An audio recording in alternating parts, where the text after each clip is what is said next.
Gure ikuspuntutik prozesua oso positiboa izan da, ez? Ez da herri askotan eta udal askotan ikusten alderdi politiko guztietako ordezkariak, udaleko arlo ezberdinetako teknikari eta langileak elkartzea, elkarrekin zerbait eraikitzeko, ez? Eta kasu honetan, izan da parte hartzeko plangintza bat diseinatzea. Hori zen gaia, eta zeharka balio izan du baita ere, udaleko arazo ezberdina mahai gainean jartzeko, horiei irtenbide komun batzuk topatzen saiatzeko, elkar ezagutzeko, talde bezala sendotzeko eta pixka bat taldeak kohesionatzeko, eta bai beraien balorazio alde horretatik eta bai gurea positiboa izan da. Saio hau, nire ustez oso ondo egon da, batez ere, aukera eman digute elkarrekin lan egiteko, bai politikoek, bai funtzionarioak.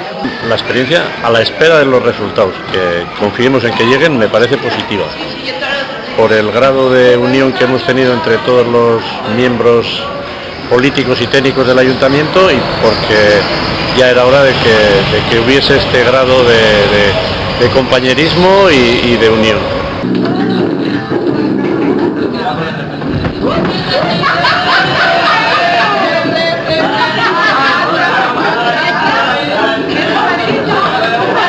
Más de 20 personas nos juntemos a definir desde el propio concepto de participación hasta qué cauces tiene que tener esa participación, pues es un proceso nuevo, es un proceso diferente al que hasta ahora conocíamos en este ayuntamiento.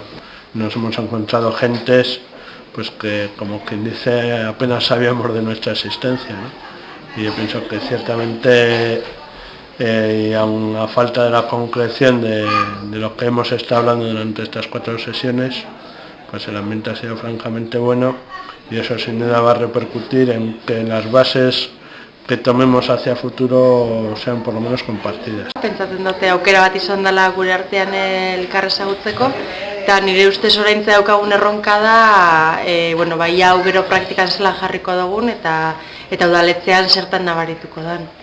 Al margen de la cuestión convivencial, que para mí es muy importante, son 4 horas seguidas y tal, descubres pues que el político no era un extraterrestre que estaba ahí tal cual, sino que es un ser humano que tiene también sus historias y que sorpresivamente piensa igual que tú, joder, y tal, ¿no? Entonces, y empiezan a surgir ya un poco las vivencias personales que pues empiezan a ver un horizonte un poquito como decir, hemos pasado página, la situación política es favorable, estéticamente también pues ver al concejal del PP con el todo pues es realmente alucinante en Rentería y tal. Este montón de cosas pues para mí han sido aliciente pues para explayarme, para perder un poco el miedo, más que miedo, recelo a que te oigan, a que te opinen, etcétera, y ganar cierta estatus de confianza con el político.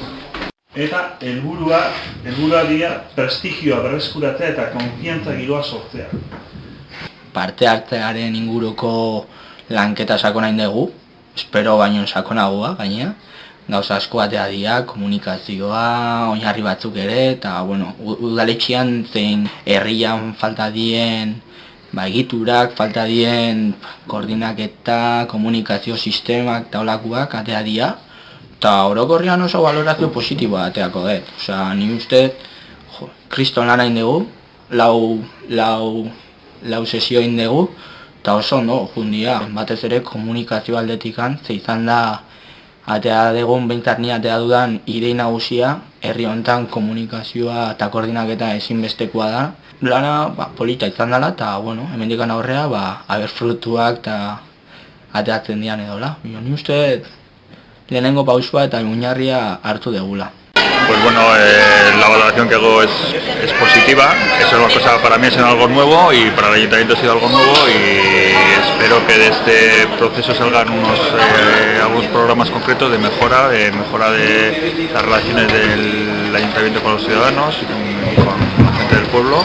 Ha sido toda una sorpresa para mí porque todos han hecho un esfuerzo, sobre todo en el tema del euskera y el castellano, para que me sintiese cómodo, Eso ha hecho que haya sido más participativo y bueno, yo le pongo un valor alto a esta iniciativa que creo que debería ampliarse porque falta gente importante dentro de la organización municipal, tanto técnicos como más políticos, y espero que se repita y se amplíe y que luego los resultados de todo esto pues sean satisfactorios.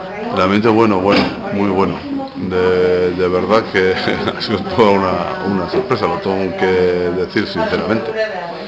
Egin duguna izan da plangintza bat diseinatu, hurrengo urratsa, eta hori beraien artean ere nahiko adostuta gelditu da, izango da plangintza hori komunikatzea edo gizarteratzea. Batez ere udalbarrura begira, eta baita ere, udalerriari begira edo, pixka bat komunikatzea zer egin den. Eta horren ondoren, egitura bat edo nolabait plangintza hori garatzeko ardura hartuko duten talde bat izendatu beharko litzeke edo arduradun bat, pixka prozesua martxan jartzeko eta hurrengo urratsak emateko.